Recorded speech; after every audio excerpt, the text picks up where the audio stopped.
सुबह के दोस्तों 5:15 हुए हैं। हम निकल चुके हैं एक नई यात्रा में। आज गुरुवार है तो सोचा कि क्यों ना गुरुजी से मिला जाए। अभी दोस्तों मैं मोटेरा से निकल चुका हूँ। सुबह के वक्त का नज़ारा बहुत ही अच्छा है। तो एयरपोर्ट के पास में हमारे मित्र को हम पिकअप करेंगे, फिर वहाँ से हम दोनों निकल जाएंगे। दोस्त को दोस्तों पिकअप कर लिया। इस वक्त हम नेशनल हाईवे 48 पर चल रहे हैं और यह कुछ इस प्रकार का सुबह का नज़ारा है। ठंडी ठंडी हवा चल रही है और काफ़ी आनंद आ रहा है।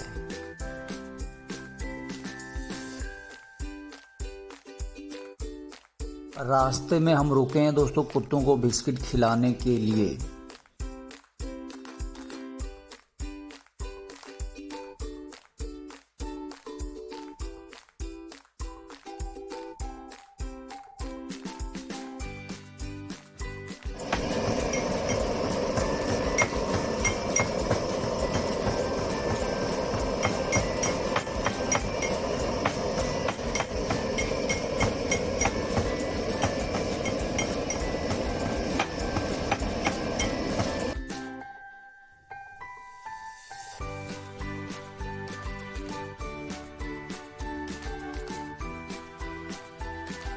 તો અહીંયા તું કામ કરો છો અહીંયા? કામ કર્યા રોકડી અચ્છા, ખેતીનું કામ ના તો ખેતીનું કરીએ પણ ખેતી અત્યારે નહીં તો અત્યારે શું કામ કરો છો તું? કરતા ચંદર પ્લાસ્ટર કરો છો? મજૂર બરાબર, મજૂરમાં. તો આ બાજારી રોટલી બનાવો છો? હા બાજરીનો મકાઈનો બરાબર, જબરદસ્ત, બે ભેગા મિક્સ કરીને હા મિક્સમાં સરસ.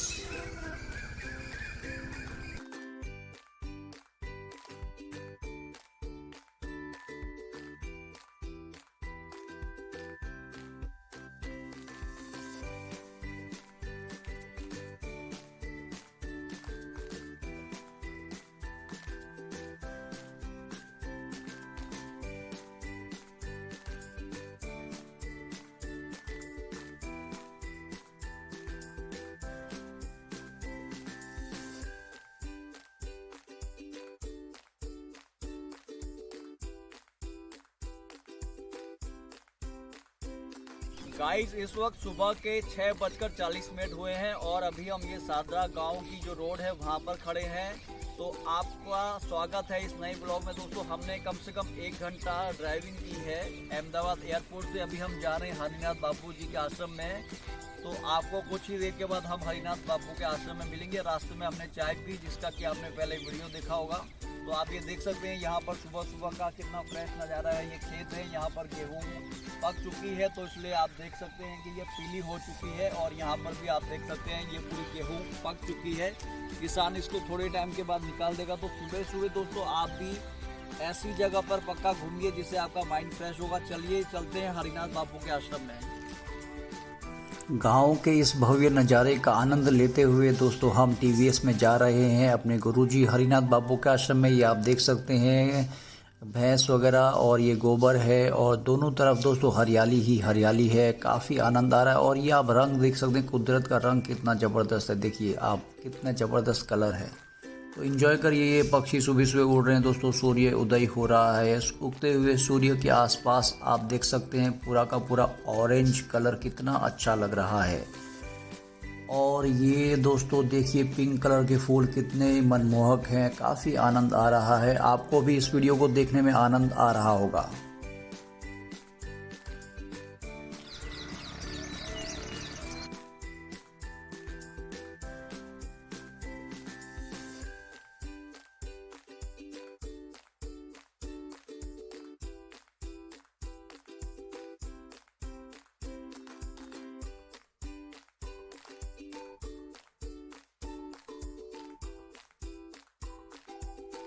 फाइनली दोस्तों हम आश्रम में पहुंच चुके हैं। अब हम गुरुजी से मुलाकात करेंगे, आपको भी कराते हैं।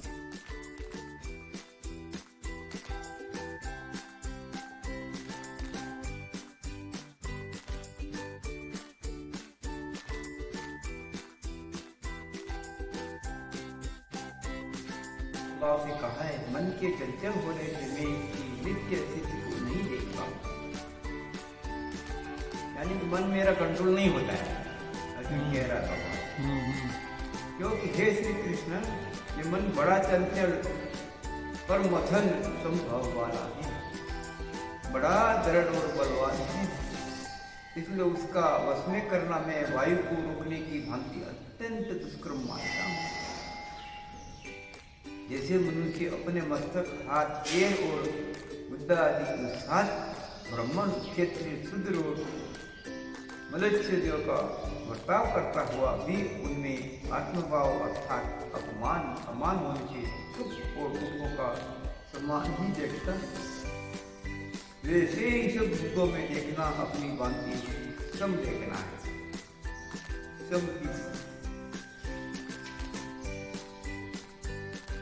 भगवत प्राप्ति के लिए कर्म करने वाला कोई भी मनुष्य दुर्गति को प्राप्त नहीं होता।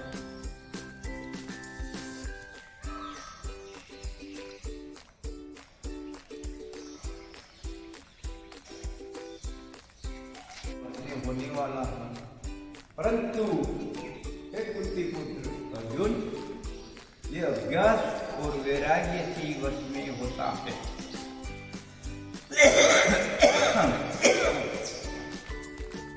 जिसका मन वश में किया हुआ नहीं है, ऐसे पुरुष द्वारा योग दुष्पाप है, और वश में किए हुए मन वाले प्रयत्नशील पुरुष द्वारा साधना से उसका प्राप्त होना सहज है, ये मेरा मत है। अर्जुन बोले, हे श्री कृष्ण, जो योग में सदा रखने वाला है किंतु सहमी नहीं है, इस कारण जिसका मन अंतकाल में योग से विचलित हो गया है, ऐसा साधक योग की सिद्धि को अर्थात भागवत साक्षात्कार को न प्राप्त होकर किस गति को प्राप्त होता है? हे महाबाहु, क्या वह भागवत प्राप्ति के मार्ग में मोहित और आश्रय रहित छीन-बीन बादलों की भांति दोनों ओर से भ्रष्ट होकर नष्ट नहीं हो जाता है? हे कृष्ण, मेरे इस सहज को संपूर्ण रूप से भेदन करने के लिए आप ही योग्य हैं, क्योंकि आपके सिवा दूसरा इस सहज का छेदन करने वाला मिलना संभव नहीं है। भगवान कहते हैं, हे भगवान बोले, हे पार्थ, उस पुरुष का ना तो इस लोक में नाश होता है और ना ही परलोक में, क्योंकि हे प्यारे आत्मा द्वार के लिए अर्थात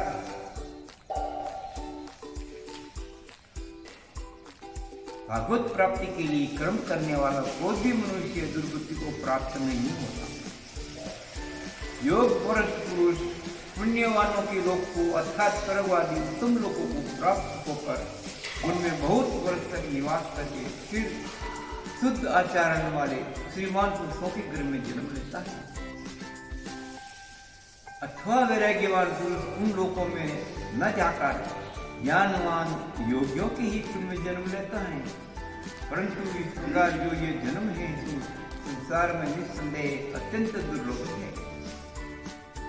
वहाँ उस पहले शरीर में संग्रह किए हुए बुद्धि योग को अर्थात समबुद्धि रूप योग के संस्कारों को अन्यासी प्राप्त हो जाता है।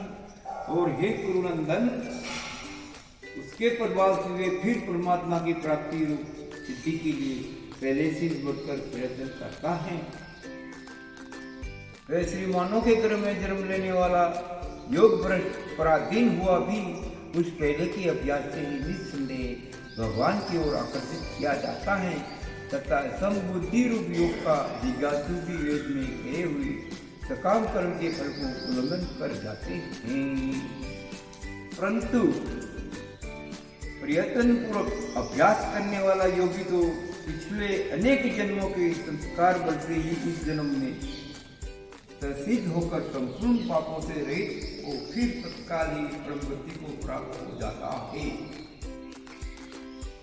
योगी तपस्वियों से श्रेष्ठ है, शास्त्र ज्ञानियों से भी श्रेष्ठ है माना गया है, और काम कर्म करने वालों से भी योगी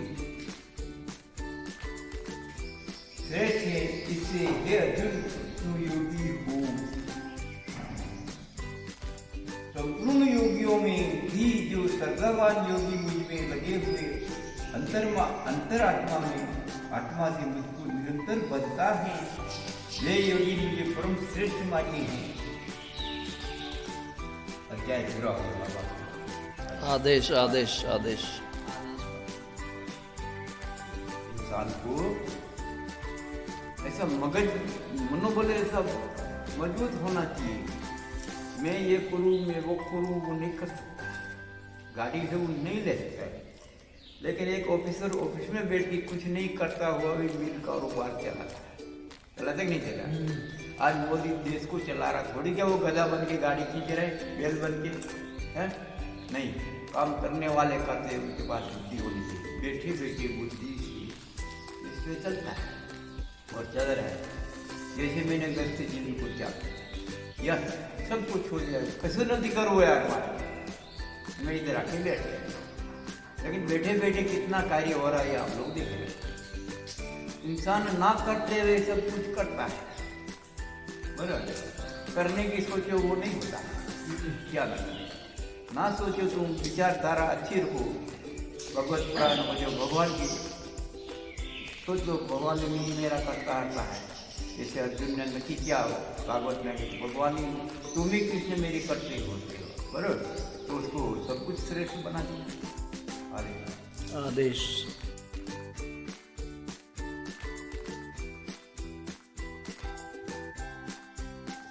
इंसान को तन, मन और धन, ये 3 प्रकार का धन दिया है। इसमें सबसे बड़ा धन अपना शरीर है। तन से बढ़ के कोई धन नहीं है। ये तन से ही अपन पैसा कमाता है, धन कमाता है।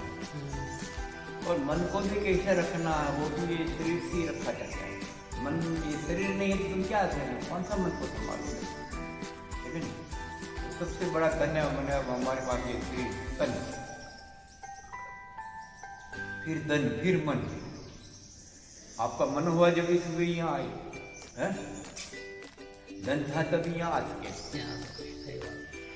और वो सब खेल ये इस मन से हुआ। ये सब मन भी हो गया, नहीं तन सही नहीं होता तुम नहीं आ सकते।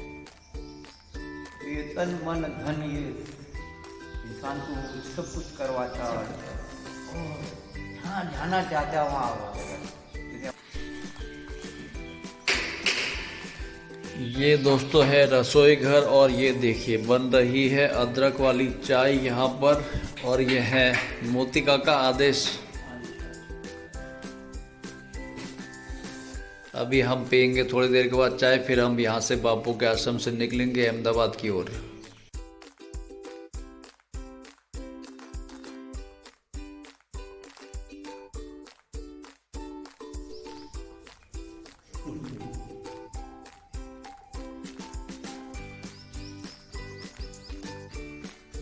કેવી છે?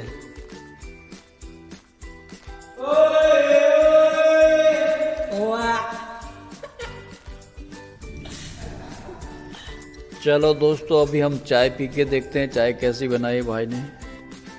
चाय राम पी जाए।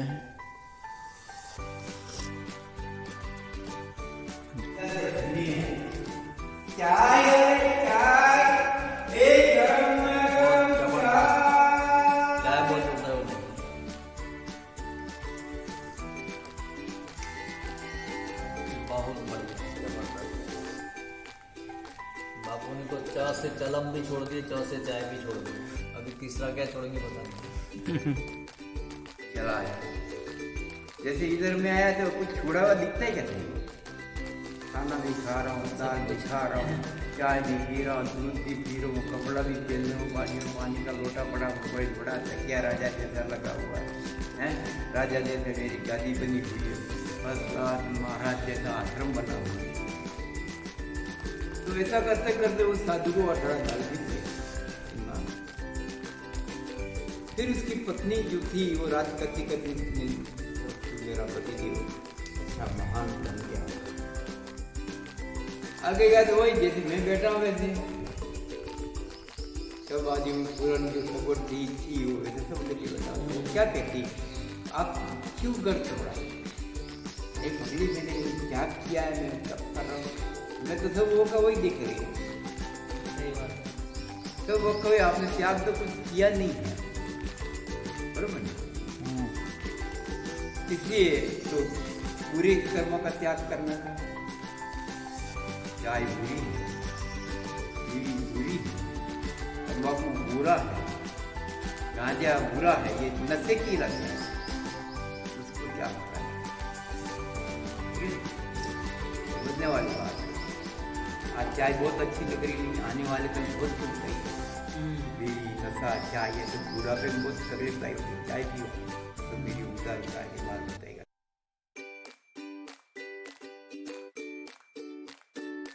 दोस्तों अभी 10:45 हो चुका है। हम गुरुजी से आशीर्वाद लेके और अपनी भाव से उनको कुछ भी अर्पण करके बस अब हम निकल रहे हैं अहमदाबाद की ओर। चलिए अहमदाबाद की ओर। दोस्तों अब हम निकल रहे हैं घर की ओर और आप ये देख सकते हैं गांव का भव्य नज़ारा, हरियाली ही हरियाली।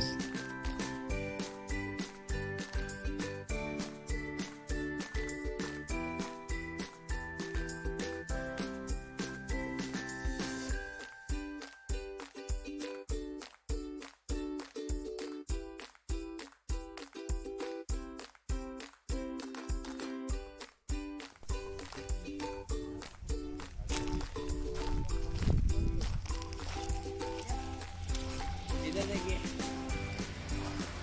હા જબરદસ્ત સરસ જોરદાર. તો આ સિટી જ આવશે અત્યારે. આ 10 કિલોની કેટલાની કોથળી છે? 20 કિલોની 20 કિલોની બધા નહીં બધા.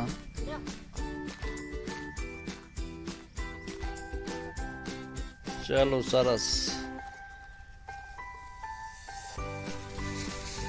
આભાર કાકા તમારો ખૂબ ખૂબ. चलो इसको ले जाएंगे कैसे?